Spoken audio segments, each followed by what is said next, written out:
Me llamo Carmen, tengo 63 años y jamás imaginé que pasaría por algo así justo cuando pensaba que mi vida por fin era más tranquila.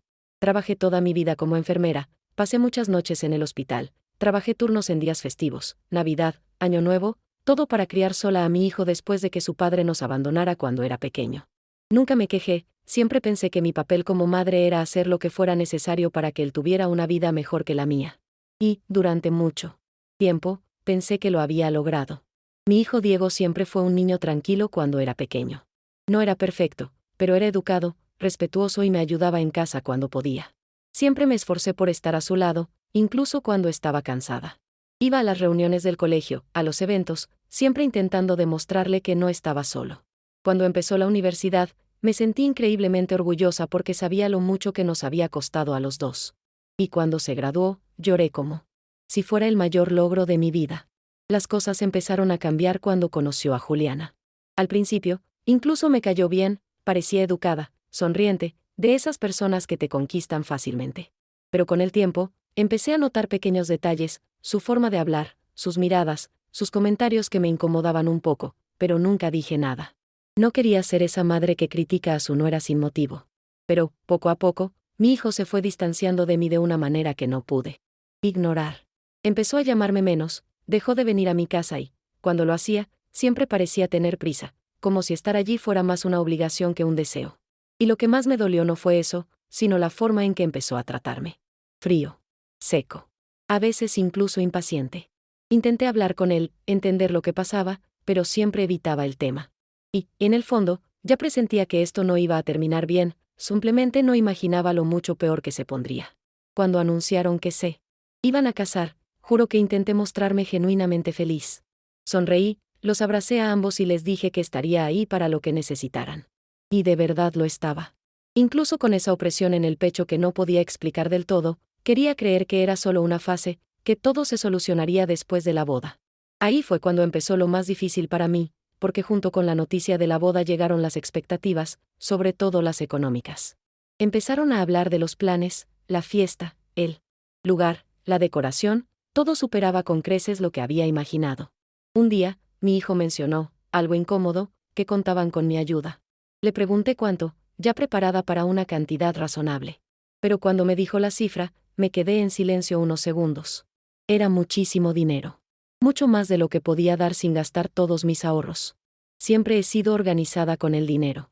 Después de tantos años trabajando, logré ahorrar algo para mi seguridad, para la vejez, para cualquier imprevisto. No era una fortuna, pero me daba tranquilidad. Aún así, al ver a mi hijo allí frente a mí, con esa mirada expectante, terminé diciéndole que lo ayudaría. No todo de golpe, sino poco a poco. Se sintió aliviado al instante, me abrazó, me dio las gracias, y en ese momento sentí que quizás aquel niño que crié todavía existía. Pero lo que empezó como una ayuda se convirtió prácticamente en una obligación. Cada semana surgía un nuevo gasto, una decisión ya tomada en la que mi papel se limitaba a pagar. No me consultaban, no participaba en las decisiones. Solo recibía la información y el importe. Y aún así, seguía ayudando, porque en mi mente, era por él. Siempre por él. Hubo un día que se me quedó grabado. Estaban eligiendo el buffet para la fiesta y me enteré después. Cuando pregunté, mi hijo me dijo que ya estaba todo arreglado, que no me preocupara. Pero más tarde ese mismo día, me envió la parte del pago que era mi responsabilidad. Eso me dejó una sensación extraña, como si no formara parte de nada, como si solo estuviera allí para pagar la cuenta. Y eso no fue todo. Juliana se probó el vestido y ni siquiera me invitaron. Me enteré por las fotos que publicó. Comentarios, halagos, todos participaban en ese momento, excepto yo. Intenté no tomármelo como algo personal, pero empezó a ser difícil ignorarlo. Sentía que me estaban borrando poco a poco. Con el tiempo, los pequeños detalles se fueron acumulando. La lista de invitados, la elección del lugar, la decoración, todo parecía estar fuera de mi alcance. Y lo más extraño era que, cuando había dinero de por medio, me recordaban inmediatamente. Siempre era así, no participaba de la alegría, pero sí de los gastos. Y eso empezó a dolerme de una manera que no podía explicarle a nadie. Incluso pensé en decir algo, en poner un límite, pero cada vez que lo repasaba mentalmente, me venía a la mente ese pensamiento: es la boda de tu hijo. Y me lo tragué todo. La incomodidad, la tristeza, la sensación de haber sido utilizada. Porque, en el fondo, todavía quería creer que todo era solo una fase. Una de las cosas que más me impactó fue ver la invitación de boda. No me la entregó en mano. Vi una versión digital que me mostró un familiar. Y allí, entre tantos nombres, tantas formalidades, la mía no estaba como debería.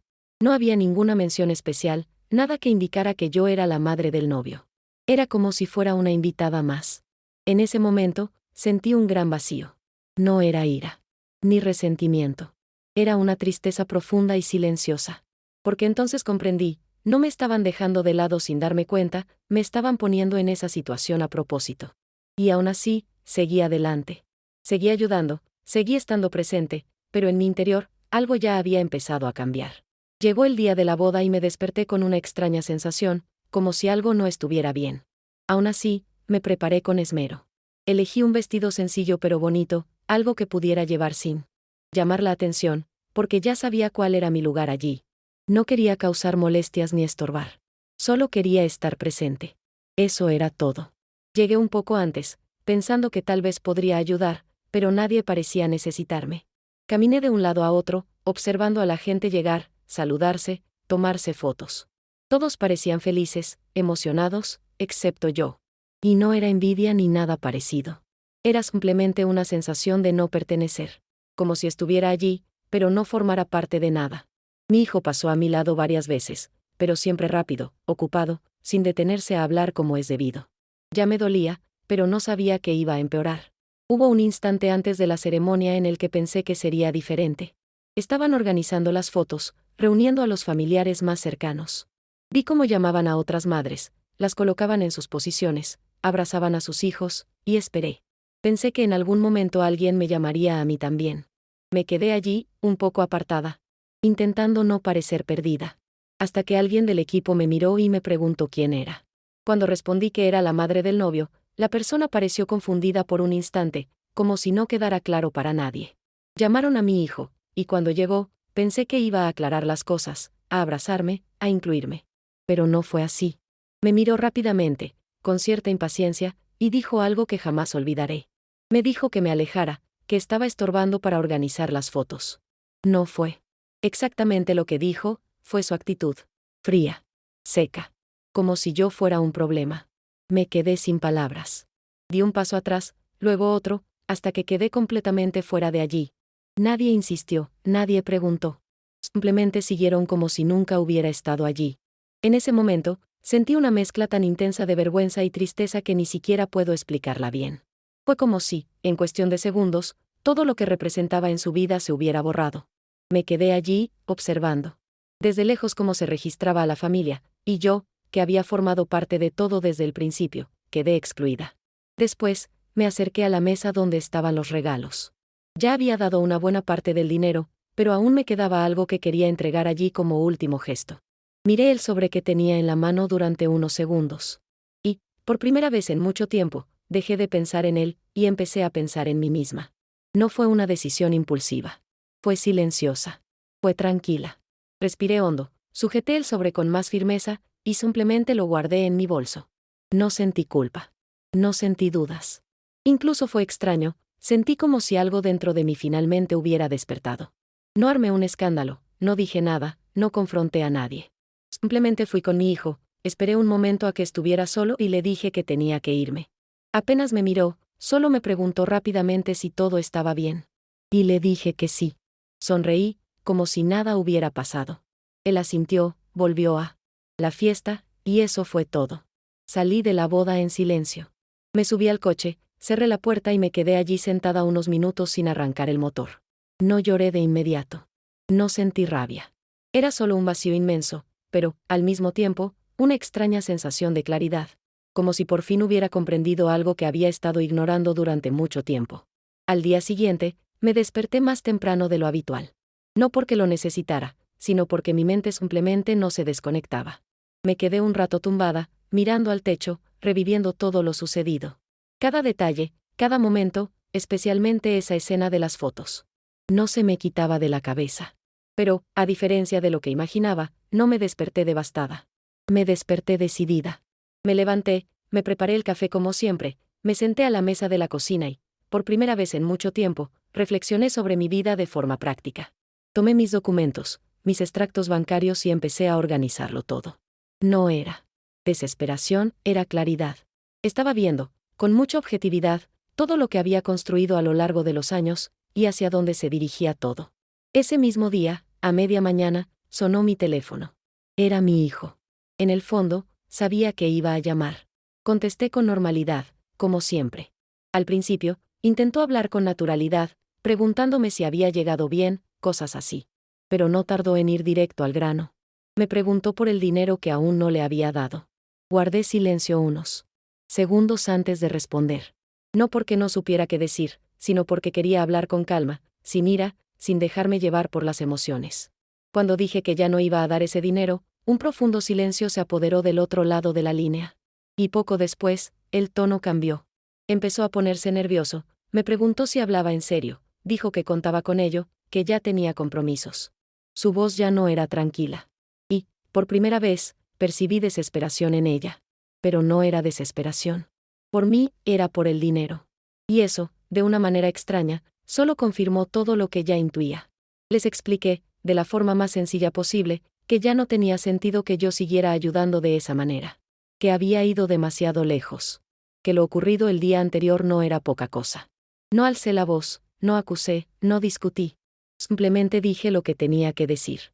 Y eso pareció molestarles aún más que si hubiera gritado. Su reacción fue inmediata. Dijo que estaba exagerando, que era un momento importante, que estaba siendo egoísta. Eso me impactó, porque durante años había hecho exactamente lo contrario. Y, sin embargo, en ese momento, así es como me vio. O al menos así es como decidió llamarme. Respiré hondo y, por primera vez en mucho tiempo, no intenté justificarme. Simplemente dije que mi decisión ya estaba tomada. Que de verdad le deseaba felicidad, pero que también necesitaba pensar en mí misma. Y después de eso, la conversación simplemente terminó. No hubo despedida. No hubo acuerdo. Solo silencio. Después de esa llamada, me quedé sentada unos minutos, asimilando todo. No fue fácil. No fue ligero. Pero tampoco fue como antes. No me sentí culpable. No me sentí mal. Era una sensación nueva para mí. Como si, por primera vez, me estuviera poniendo al mismo nivel en el que siempre lo había puesto a él. Ese mismo día, tomé otra decisión importante. Fui al banco, hablé con un gerente y comencé a reorganizar todo lo que tenía. Aparté parte del dinero que aún no había entregado, pero no para ellos. Era para mí. Para mi seguridad, para mi vida, para las cosas que siempre posponía. Y ahí, en ese momento, comprendí que no se trataba solo de dinero, se trataba de respeto. En los días que siguieron, reinó el silencio. Mi hijo dejó de llamarme, de escribirme, nada. Y, por primera vez, no fui yo quien lo persiguió. No por orgullo, sino porque ya había comprendido que insistir en esa relación de esa manera solo me hacía daño. Al principio fue extraño, lo confieso. Estaba acostumbrada a ser siempre la que cedía, la que tomaba la iniciativa, la que intentaba solucionar las cosas. Pero, poco a poco, este silencio empezó a mostrarme cosas que no había visto antes. Comencé a darme cuenta de cuánto me había sacrificado a lo largo de los años. De cuántas veces había dejado de lado lo que quería, lo que necesitaba, para ponerlo a él primero. Y no era culpa de nadie más que mía. Permití que llegara a ese punto. Unas semanas después, me enteré por otras personas de que estaban pasando por dificultades. El viaje que habían planeado no se concretó, se les acumulaban algunas facturas, cosas que, sinceramente, ya me esperaba. Pero lo que más me impactó fue que nadie se había acercado a hablar conmigo directamente. Todo se comunicaba a través de terceros, como si yo ya no formara parte de sus vidas. Y, sorprendentemente, esto no me impactó como antes. No me dieron ganas de apresurarme a arreglar las cosas. No sentí esa urgencia por solucionarlo todo. Simplemente escuché, asimilé, y seguí adelante. Porque, en el fondo, ya sabía que si volvía a actuar como antes, nada cambiaría realmente. Con el tiempo, empecé a hacer pequeñas cosas por mí misma que siempre había pospuesto. Cosas sencillas, pero que tenían mucho significado para mí. Empecé a salir más, a reunirme con viejos amigos, a dar paseos al atardecer. Parecen detalles insignificantes, pero para mí fue como volver a aprender a vivir sin esa preocupación constante. También empecé a ver mi casa de otra manera. Ordené cosas que llevaban años acumuladas, organicé los espacios y tiré lo que ya no tenía sentido. Y, en cierto modo, esto reflejaba mucho de lo que estaba sucediendo en mi interior. Me estaba deshaciendo de lo superfluo, reorganizando mi vida y conservando solo lo que realmente tenía valor. Un rato después, volvió a sonar el teléfono. Era mi hijo. Esta vez, el tono fue diferente desde el principio. No tenía prisa, no era exigente. Habló con cierta cautela, como si estuviera pisando terreno desconocido. Me preguntó cómo estaba, intentó entablar una conversación, y, al cabo de unos minutos, llegó la disculpa. No fue un discurso perfecto, ni rebosante de emoción. Fue sencillo, incluso un poco vacilante. Pero fue sincero, dentro de los límites de lo que era capaz en ese momento. Reconoció que se había extralimitado, que no me había tratado como debía. Y yo lo escuché con calma, sin interrumpir. Cuando terminó, no respondí de inmediato. Permanecí en silencio. Unos segundos, pensando en todo lo que había sucedido hasta ese momento. No quería volver atrás como si nada hubiera pasado, pero tampoco quería cargar con ello como una carga eterna. Así que dije que aceptaba la disculpa, pero que las cosas nunca volverían a ser iguales. Le expliqué que aún me importaba, que siempre sería mi hijo, pero que necesitaba establecer límites. Que ya no podía seguir en la misma situación. No respondió mucho después, pero sentí que lo entendió. O al menos empezó a entenderlo. Hoy, al reflexionar sobre todo esto, me doy cuenta de que el día de mi boda fue un punto de inflexión en mi vida. Fue doloroso, fue difícil, pero era necesario. Si no hubiera sucedido, probablemente habría seguido viviendo de la misma manera, siempre poniéndome en último lugar, sin darme cuenta de cuánto me estaba perjudicando. No perdí a mi hijo, pero tampoco soy la misma madre que era antes. Y eso no es malo. Al contrario. Fue la primera vez en muchos años que realmente me prioricé. Que comprendí que cuidarme no es egoísmo. Es una necesidad. Todavía hoy pienso en ese momento, en esa frase, en toda esa situación. Ya no con el dolor de antes, sino como un recordatorio. Un recordatorio de que hay límites, incluso en las relaciones más importantes de nuestra vida. Y que cuando esos límites se traspasan, algo tiene que cambiar. Ahora vivo mi vida con más tranquilidad. Sin esa carga constante, sin esa sensación de estar siempre en deuda. Y, al final, lo que quedó de todo esto fue una lección que me llevó muchos años aprender, pero que lo cambió todo cuando finalmente la comprendí. Después de esa conversación, las cosas no volvieron a la normalidad, pero tampoco eran iguales. Se volvieron diferentes. Más distantes, más controladas. Empezamos a hablar de vez en cuando, sin la frecuencia de antes, pero también sin esa carga emocional. Era como si hubiera un nuevo tipo de cariño, algo contenido, pero real. Y, en cierto modo, eso era mejor que esa cercanía que me hacía daño. También cambié mi forma de responder. Antes, cualquier cosa que me pidiera, intentaba resolverla de inmediato. Ahora, lo pensaba. Lo evaluaba. Y si no me parecía lógico, simplemente decía que no. Al principio, incluso para mí misma, era extraño, porque no estaba acostumbrada a actuar así. Pero, con el tiempo, se volvió más natural. Me di cuenta de cuánto respeto empieza a surgir cuando dejas de aceptar todo sin cuestionarlo. Pequeños gestos comenzaron a cambiar. La forma en que me hablaba, la forma en que se comportaba, no era perfecto, pero ya era diferente. Y sé que esto no surgió solo de él. Surgió del cambio que yo hice primero. No necesitaba pelear, ni gritar, ni provocar un conflicto mayor. Solo necesitaba defenderme. Y esa, para mí, fue una de las lecciones más importantes. Porque durante años pensé que amar significaba ceder siempre. Y no es así. Amar también es saber hasta dónde puedes llegar sin perderte a ti mismo. Con el paso de los meses, comencé a sentir una ligereza que no había experimentado en mucho tiempo. Esa sensación de estar siempre alerta, siempre preocupado, comenzó a desaparecer. Empecé a dormir mejor, tenía más energía e incluso mi estado de ánimo cambió. Las personas cercanas a mí comenzaron a notarlo y a comentarlo. Y fue entonces cuando comprendí cuánto me afectaba esa situación, más de lo que imaginaba. A veces nos acostumbramos al peso y ni siquiera nos damos cuenta de lo grande que es, hasta que deja de existir. Y cuando eso sucede, la diferencia es absurda. No puedo decir que llegar hasta aquí fue fácil. Hubo momentos de duda, de nostalgia, de querer volver atrás y ser como antes. Porque eso es lo que aprendemos toda la vida, especialmente como madres. Pero cada vez que recordaba aquel día, aquella sensación, entendía por qué necesitaba mantenerme fuerte. No se trataba de castigar a nadie. Nunca lo fue. Se trataba de respetarme a mí misma. De dejar de aceptar que me trataran como a una persona secundaria en la vida. De alguien a quien siempre puse en primer lugar. Y eso cambió por completo mi forma de verme hoy. Hoy, al mirar atrás, no siento ira. Tampoco siento resentimiento como antes. Siento claridad. Claridad sobre todo lo que pasó, todo lo que permití y todo lo que aprendí. Porque, al final, esta situación no solo cambió mi relación con mi hijo, sino que también cambió mi relación conmigo misma. Empecé a escucharme más, a respetarme más y a no ignorar las señales que antes fingía no ver. Y esto influye en todo. No solo en la familia, sino también en las amistades, las decisiones y las elecciones cotidianas. Es como si algo hubiera cambiado dentro de mí.